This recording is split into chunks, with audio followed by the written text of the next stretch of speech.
Hey, it's me, Dr. G, and welcome back to Friday Morning Rounds. One of the questions that I'm most commonly asked in my medical practice these days is whether someone should go for a COVID antibody test.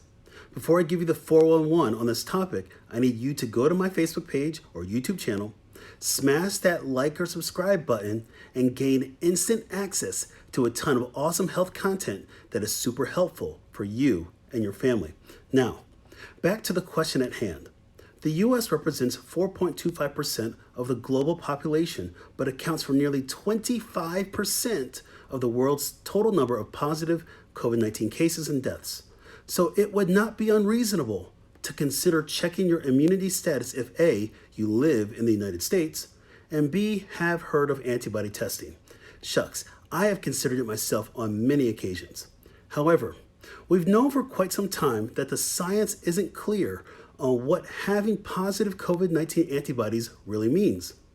A big study was published in The Lancet this week on COVID-19 antibodies, and its conclusion rocked many scientific and medical communities around the world. So if you did not hear what happened and what this specifically means, then let me break it down for you. In the study, prevalence of SARS-CoV-2 in Spain, 𝑗𝒂𝒏𝒄𝒆𝒕, a nationwide population-based seroepidemiological study, Dr. 𝑻𝒉𝒆 𝒂𝒏𝒄𝒆𝒕 and colleagues sought to estimate the seroprevalence of SARS-CoV-2 infection in Spain at the national and regional level. In layman's terms, this means they sought to determine what percentage of the population has detectable antibodies in their blood. As you recall, Spain was one of the first European countries that was hit hard during the early days of the pandemic. Also recall that during these same early days, widespread access to diagnostic testing, aka sticking a pipe cleaner up your nose to tickle my brain, as a patient of mine told me, to run a PCR test was challenging, and you always have to take into consideration the existence of asymptomatic cases. So what happened? 35,883 households were selected with all residents invited to participate. From April 27th to May 11th, 61,075 participants answered a questionnaire on their history of symptoms compatible with COVID-19 and risk factors. Researchers collected samples and then looked for the presence of COVID-19 antibodies to calculate a seroprevalence range expressed as a percentage of the total. Overall, only around 5% of this study population has developed antibodies. There were no differences by sex, and there were lower positive rates in children younger than 10 years old. More people were positive around Madrid and less so in the coastal regions. Only about 1/3 of the positive participants were asymptomatic. Most people who had a previous positive PCR test had detectable antibodies, but only 20% of symptomatic patients who were positive for antibodies reported having a previous PCR test done.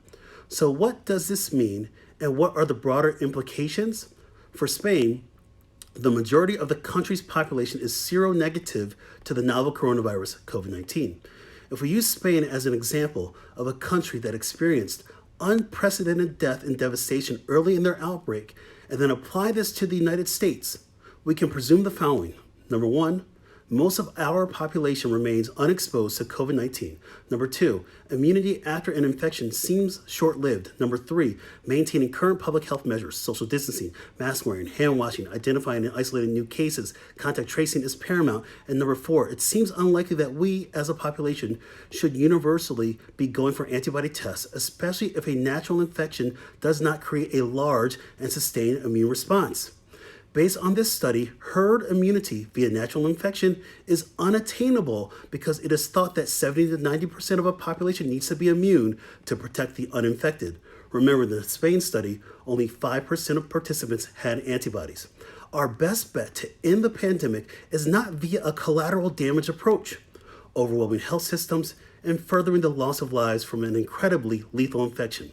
What we need is a vaccine that can train our body's immune system to learn and remember to make antibodies that fight off COVID-19. This is our urgent challenge. Stay safe, friends. Peace out.